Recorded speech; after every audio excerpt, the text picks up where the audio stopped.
थोड़ा ना पीछे हो।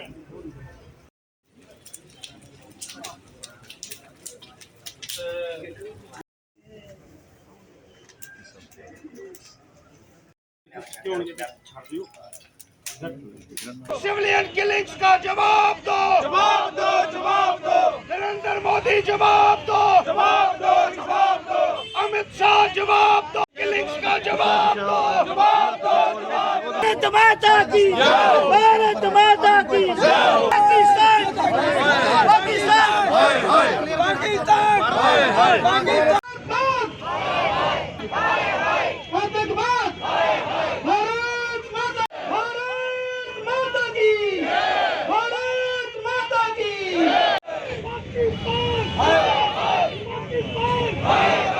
जम्मू कश्मीर में हिंदू, मुस्लिम, सिख, ईसाई सब खुशहाली की और एकजुटता से रह रहे हैं। ये चीज़ें आतंकवादियों, अलगाववादियों और पाकिस्तानियों को नागवारा हुई, जिसके चलते उन्होंने इस प्रकार के साजिशाना हमले किए। कश्मीर को लहूलुहान करने की कोशिशें की गई, लेकिन इस प्रकार के षड्यंत्रों से देशभक्त लोगों का, जम्मू कश्मीर की बहादुर जनता का मनोबल गिरने वाला नहीं है।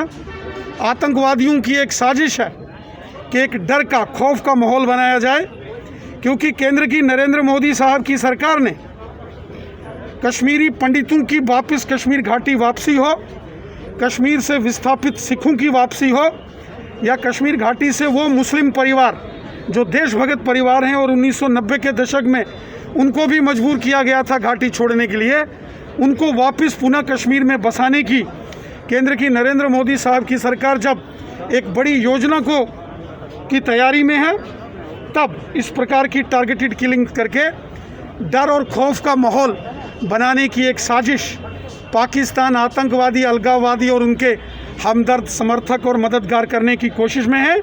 आतंकवादी हों, अलगाववादी हों या पाकिस्तानी हों, किसी सूरत में भी इनको, इनके षड्यंत्रों में हम कामयाब नहीं होने देंगे। जो भी इस प्रकार की खूनी आतंकवादी घटना, इस खूनी साजिश में जो भी शामिल होगा, उसका, उसके मददगारों का, उसके हमदर्दों का, उनके समर्थकों का चुन चुन कर हम सफाया करेंगे। किसी को नहीं बख्शेंगे जिन्होंने ये मौत का तांडव कश्मीर घाटी में खेला है। जो प्रोटेस्ट रखा है ये पाकिस्तान के खिलाफ है, इमरान खान के खिलाफ है, ISI के खिलाफ है, जो उन्होंने कश्मीर में जो है वो किलिंग्स करी हैं।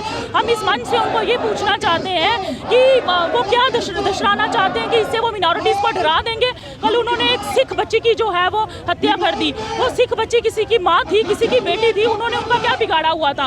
और मैं उनको ये बता देना चाहती हूँ कि ये जो सिख कम्युनिटी है ये उनसे डरने वाली नहीं है। ये उनकी औलादें हैं, माता भागों की, माता गुजरी की, माता खीवी की हम बच्चियां हैं। और आज मैं पाकिस्तान को इस मंच से ये कहना चाहती हूँ कि वो ये ना सोचे कि जम्मू कश्मीर में जो है वो मिनॉरिटीज़ को इस तरह डरा देगा, इस तरह जो है वो जो है अपना आतंकवाद इधर फैला देगा। मैं इस मंच से जो मैं पाकिस्तान को जो है उनको मैं ये पूछती हूँ कि हिंदुस्तान का जो ताज है जम्मू कश्मीर को, उसको कोई भी कुचल नहीं सकता। बहुत निंदनीय बात है जी, निंदनीय घटना हुई है। और इससे जो पहले भी ऐसे अटैम्प्ट्स किए गए हैं, मराठीज कम्युनिटी को टारगेट करके उनको किलिंग की गई है। और ये ऐसे हालात मिलिटेंट्स दोबारा पैदा करना चाहते हैं ताकि मराठीज कम्युनिटी वहाँ से माइग्रेट हो जाएं और ये कश्मीर को पूरा इस्लामिक स्टेट बनाना चाहें। पहले भी वो कामयाब नहीं हुए, अब भी नहीं होंगे। हमने एक तो मिलजुल के रहना है, कोई ऐसे हालात पैदा करने के हालात ख़राब ना हो। और मैं ख़ास करके मेजॉरिटी कम्युनिटी जो वहाँ रह रही है उनसे रिक्वेस्ट करूँगा कि ये वक्त है कि वो सामने आएँ ताकि ऐसे हालात ना बन सकें।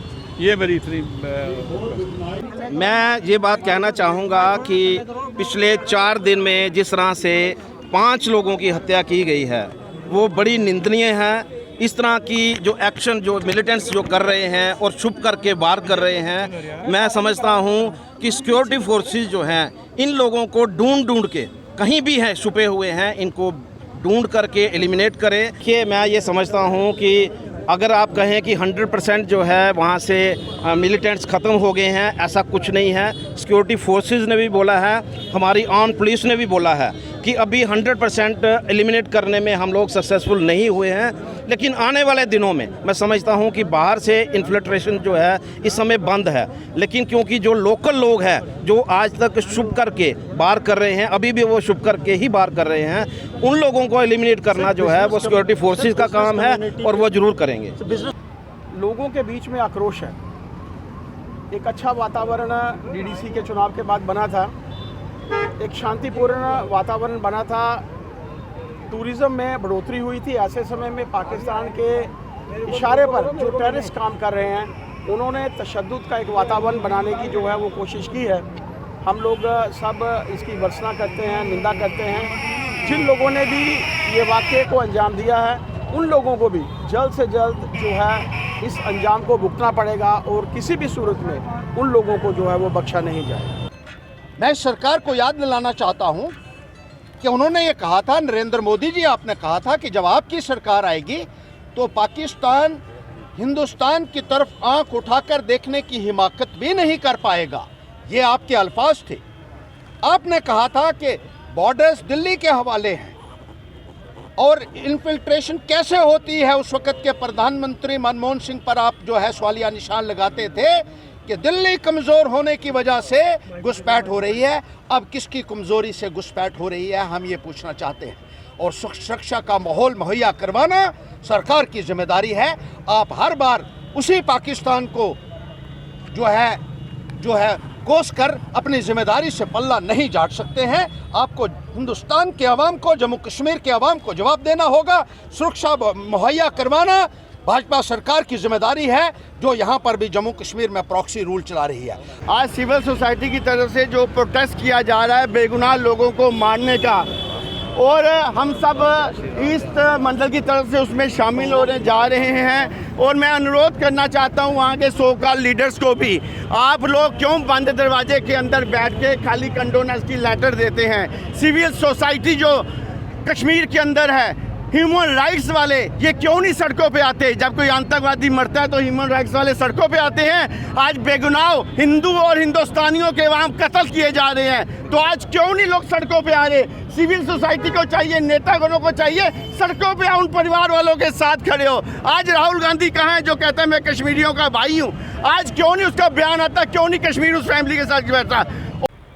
पिछले कुछ दिनों से कश्मीर में हालात लगातार ख़राब होते दिख रहे हैं। एक साथ जो आतंकियों ने दबिश दी है और सिविलियंस को मारा है, टारगेट किलिंग की है, उससे जो घाटी है वो फिर से 90 के दशक की तरफ जा रही है, जब इस तरह के हालात हुए थे और कश्मीरी पंतों को वहाँ से फोर्सफुली माइग्रेट करना पड़ा था, पलायन करना पड़ा था। अब जिस तरह की हम बात करें तो जो ट्विटर पे ट्रेंड भी चल रहे हैं वो इस तरह के चल रहे हैं कि कश्मीर में ना जाया जाए। और कश्मीर में भी अगर आपके कोई शुभचिंतक या दोस्त हैं वो आपको यही एडवाइस करेंगे कि अभी फ़िलहाल कश्मीर ना आएँ अगर आप किसी और धर्म से ताल्लुक़ रखते हैं, क्योंकि हालात वहाँ पर इस तरह के नहीं हैं। और जिस तरह की सेलेक्टिव किलिंग्स आतंकवादियों द्वारा की गई है उससे देखने में साफ नज़र आ रहा है कि जहाँ एक तरफ भारतीय जनता पार्टी और RSS नेशनलिज्म का बीज वहाँ पे बोना चाहती थी, बीज बोने की कोशिश कर रही थी, वहाँ पे जो आतंकी संगठन है या पाकिस्तान परस्त लोग हैं वो इस चीज़ से खफा थे, दुखी थे और उन्होंने जो है वो अपनी प्रेजेंस वहाँ पे शो करने की कोशिश की। वहीं आपको बता दें कि ये सिचुएशन सिर्फ इतनी ही नहीं है, इसके बाद जो है लेफ्टिनेंट गवर्नर मनोज सिन्हा ने इसका कॉग्निजेंस लिया और पूरी मीटिंग ली एक। उसके बाद में उन्होंने एक घोषणा भी की कि जिन लोगों ने ऐसी हरकत की है उनको जल्दी ही आइडेंटिफाई किया जाएगा और उनको उनके नतीजे तक पहुंचाया जाएगा। और ये सारी सिचुएशन तब हो रही है जब जम्मू कश्मीर चुनाव की तरफ बढ़ने वाला है। हो सकता है क्योंकि पॉलिटिकल पार्टीज़ ने जिस तरह से तैयारी की है और कई तरह के बयान हम आपको दिखा चुके हैं कि अगले साल शुरुआत में ही यहाँ पे इलेक्शन हो सकती है, असेंबली इलेक्शन हो सकती है, क्योंकि डिलिमिटेशन कमीशन का जो प्रोसेस है वो चल रहा है और वो इस साल के अंत में ख़त्म होने जा रहा है। तो जो ओवरऑल सिचुएशन जो बन रही है वो दोबारा से गमगीन और गंभीर हो रही है। दिन ब दिन जो किलिंग्स हो रही हैं इनसे देखने में लगता है कि जो सीमा के उस पार बैठे हुए लोग हैं, जो वहाँ से नहीं चाहते कि जम्मू कश्मीर शांति की तरफ जाए, वो लोग काफ़ी इस तरह से आहत हुए हैं और काफ़ी बुखलाहट उनकी नज़र आ रही है, जिस बुखलाहट की वजह से निहत्ते जो लोग हैं उनको मारा जा रहा है। और ख़ास करके वो शोबे जिनको कभी आज तक किसी ने टच नहीं किया, जिसमें हम फार्मेसी को ले लें, मेडिकेट को ले लें, या टीचर्स को ले लें, या वेंडर्स हैं जिनका जो बेचारे बहुत दूर से आते हैं यहाँ पे काम करने के लिए, अपने परिवार चलाने के लिए, उन लोगों को यहाँ पे हिट किया जा रहा है और सेलेक्टिवली हिट किया जा रहा है। जबकि पहले की बात करें तो जो पहले लड़ाई होती थी या पहले जो कन्फ्रंटेशन थी वो मेनली होती थी गवर्नमेंट के जो सिक्योरिटी फोर्सेस हैं उनके बीच में और आतंकवादियों के बीच में, और जो मुकाबले की हम लड़ाई कह सकते हैं क्योंकि दोनों हथियार के साथ लैस फोर्सेस हैं और आतंकवादी भी जहाँ पे हथियारों के साथ होते थे वहाँ पे फोर्सेस भी हथियारों के साथ होती थी और उनका जो मुकाबला है वो किया जाता था और जिनमें एक दूसरे को वो पटकनी लगाते रहते हैं। लेकिन जो अभी के हालात हैं, जैसे कल का वाक़या है कि स्कूल में घुसकर दिन दिहाड़े और ये पूछा गया कि आपका धर्म क्या है, और जो नॉन मुस्लिम्स थे उनको सिलेक्टिवली मारा गया, तो उनके आज जो है अंतिम संस्कार भी कर दिए गए। लेकिन ये बड़े सोचने का विषय है, एक चिंता का विषय बताया जा रहा है कि कितना ये मतलब कितनी डीप कॉन्स्पिरेसी है जो कश्मीर में दोबारा से हालात 30 ईयर बैक लाने की, क्योंकि अभी जो तैयारी चल रही है वो कश्मीरी पंडितों को दोबारा से कश्मीर में रिहेबिलिटेट करने की चल रही है। पीएम पैकेज के दौरान इन लोगों को जॉब्स दी गई, वहाँ पे रहने के लिए क्वार्टर्स बन रहे हैं, काफ़ी तरह की हाउसिंग प्रोजेक्ट इनके लिए आए हैं और काफ़ी तरह के इंडस्ट्रियल पैकेज कश्मीर में दिए जा रहे हैं। इंसेंटिव्स का कश्मीरी लोगों को बुलाने के लिए कर रहे है सरकार। लेकिन वहीं दूसरी तरफ जो लोग नहीं चाहते कि कश्मीर में कम्युनल हारमनी अच्छी हो, वहाँ पहले जैसे हालात हों, वो इस तरह से बौखलाए हुए हैं और वो टारगेट किलिंग्स कर रहे हैं। वहीं आपको ये भी बता दें कि कल एक और डेथ हुई है जो कि एक सिविलियन बताया जा रहा है जिसकी एक नाके पे अनंतनाग में मौत हो गई क्योंकि सीआरपी ने फायर खोल दिया। तो उसकी भी सिचुएशन हम ये बता दें कि हाईली मिलिट्री जोन कश्मीर है और यहाँ पे आप बहुत मुश्किल होता है प्रूफ करना कि कौन इनोसेंट है और कौन गिल्टी है, क्योंकि जिस तरह से पुलवामा में अटैक हुआ था वहाँ भी एक गाड़ी हिट करके सीआरपीएफ की कॉन्वॉय को लगी थी जिसमें 40 से ज़्यादा जो जवान हैं हमारे शहीद हुए थे।